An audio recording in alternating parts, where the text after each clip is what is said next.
Hello and welcome to Covering Coven, a show where we discuss last night's episode of American Horror Story Coven. I'm your moderator, and here are our panelists.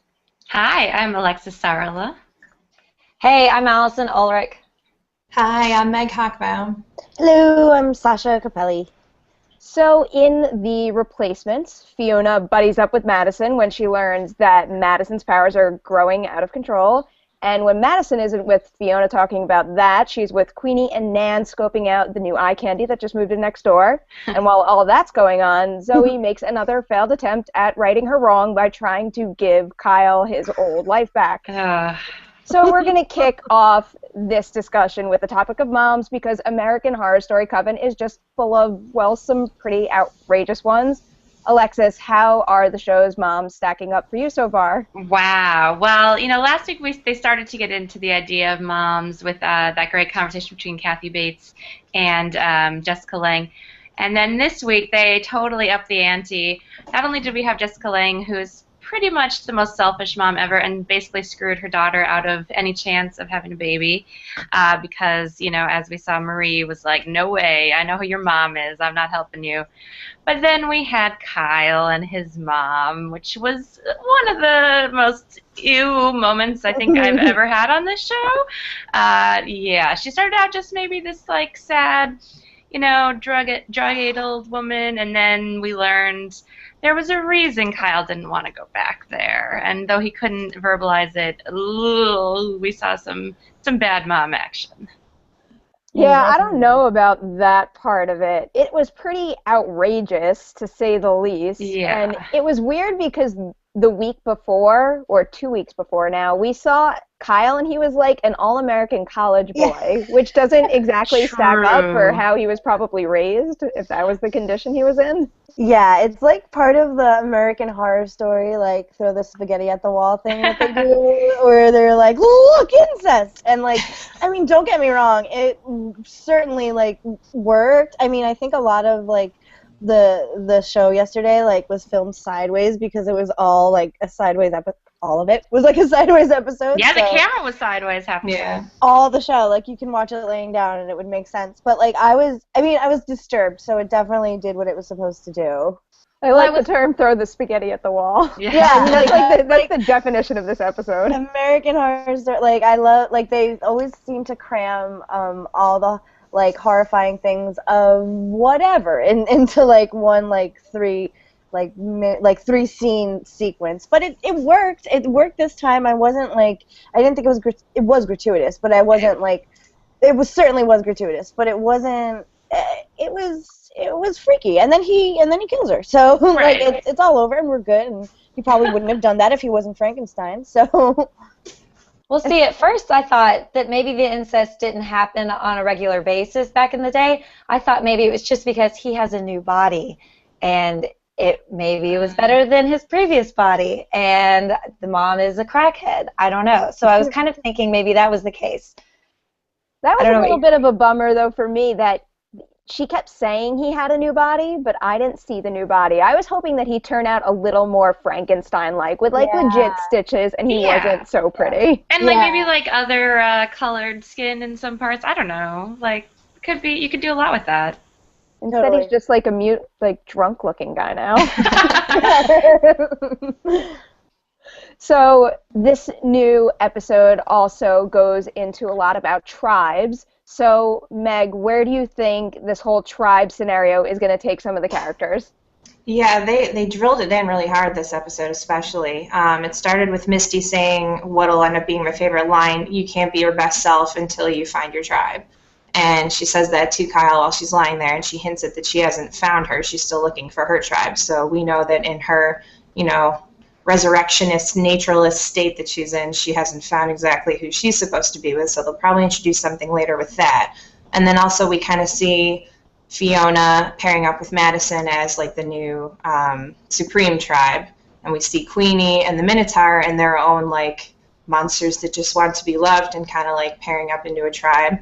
And there's also, like, a minor theme with tribe of, like, the Bible-thumping neighbors. And then even to a degree, you kind of have, like, the family tribe with Kyle and his mom, and it's being almost violated with the relationship that she's taken it to. So we see tribes starting to form, and then we see them actually start to break up a little bit too. And Marie has a good line too, where she says to Cordelia that you were born into the wrong tribe. So it seems like they're all about tribes, they're all about like forming alliances, and then, you know, we see where they're starting to break up already. And poor Cordelia now is having to make her own tribe. If she doesn't belong to her mother's, she's doing some weird voodoo crazy ceremony that blew my mind to make her own little family there. Exactly, yeah. Yeah, Cordelia is really getting, like, the fuzzy end of the lollipop this so far. Like, Sarah Paulson has not, like, like, been, like, I feel like she's just, like, everybody else kind of has been finding their, I guess she did have her ritual, like, last episode, and that was kind of empowering, but, I mean, she's just, like, getting a bad rap and from Fiona. So I really hope we have a moment where Cordelia's like, this is my tribe, MFers, like, deal with it, you know? What is the deal with all of her, like, outrageous, sexy scenes here? Like, I know. There was that with like the snakes and the craziness, and now she is bathing in goat's blood. And goat's blood, yeah. I mean, maybe she was like, you know, I want to do more sexy stuff. I'm sick of being in a mental institution. Right. I think it's to make it. I think it's to make up for her character kind of being pretty boring at this point, other than the sexy scenes. Yeah, totally. That's true. And what happened to her husband? First he wasn't there, then he was there, and now he's gone again? Well, there actually was a throwaway line that he was on business. Business trip. Oh, please. I want to know, has Fiona met her husband? I want to see that scene. I can only imagine what he thinks of Fiona. Mm-hmm. Where does he live? Like, does she live in the house, and so does he? I guess. I don't know. Doesn't seem like it. That's going to be a nice reveal when we get it. So now this new episode also introduced us to two new key recurring characters. Allison, what can you tell us about the new neighbors? The new neighbors. So at first my opinion is wow. And the mom, Joan, is absolutely crazy. I mean, I'm sorry, but if someone had thrown a knife at me, I would have called the cops right away. So something is telling me she might have a little bit of insanity or know about witches because maybe she just assumes they're witches. Since that happened and the curtain's starting on fire, cops would have been called right away. Yeah. But my thing was their main purpose in this episode, I guess, was to show us that Madison has new flowering powers coming. But what's their role going to be in the next few episodes, or the rest of the season for that matter? I like what you brought up about her not calling the cops or anything. I feel like she's got a hidden agenda there. Like, she is part of some religious cult or something like that that knows where these witches are and are out to take them out. Yeah, she seems knowing. Like, she seems like she has to know something. Especially, I don't know, even when she was, like, talking to Fiona about everything, and she was like, the slutty one, just like lit my curtains on fire. Like, it was just like something that she almost, like, she knew that there was a slutty, or whatever she called her. Like, she knew that was kind of a thing that could happen. So she seemed like she was on to something. She didn't seem like a freaked out, bystander. Right. And speaking of bad moms, I'm sure we'll have a moment, since it's this show, where she, locks her son in a closet, like in Carrie style, to punish him for whatever his bad thoughts. Well, on Perry's note about her kind of witch hunting, basically, do you think she's using her son as bait? Oh. That's a good call. That's very American Horror Story-ish. Yeah. And that would also be a bad mom move if she's using her pretty good-looking son as bait. Right. To catch other witches. Well, if that makes for more shirtless moments, I am totally fine with that. Oh, yeah. Yeah, we do. If American Horror Story gives us nothing else, it gives us shirtless men. So that's cool. Hey, even if they have the head of a minotaur, right. I guess it's okay. Oh my God, that minotaur is sexy as hell. I don't blame Queenie. I wouldn't. I at first was like, she didn't even really get to know the minotaur. Like, she wasn't even like, where are you? Where'd you come from? She was like, nope, we're doing it. Like, she did say she was saving herself for someone special, and I guess a hoofed minotaur. That's special. Yeah. So wrapping up this episode, we move into our rapid fire segment where we anticipate what's to come. I'm sticking with the theme from my favorite quote and focusing on the concept of the Supreme. And I question whether or not Madison was really a Supreme. Because at the beginning of the episode, I believe the character's name was Anna Lee, mentions that a talented witch could manifest 4 or 5 powers and not be a Supreme. The only way you can know for sure if someone is if they master something called the 7 Wonders, and I just would not be surprised if further down the line we find out Madison was just one of those special witches who could tap into multiple powers, but not be the Supreme, and Fiona made one big mistake. I can't wait to find out about Dennis O'Hare's character's backstory, and it looks like next week they showed a little bit of him, so I can't wait to find out the mystery behind that, and also who the new Supreme is going to be. I think.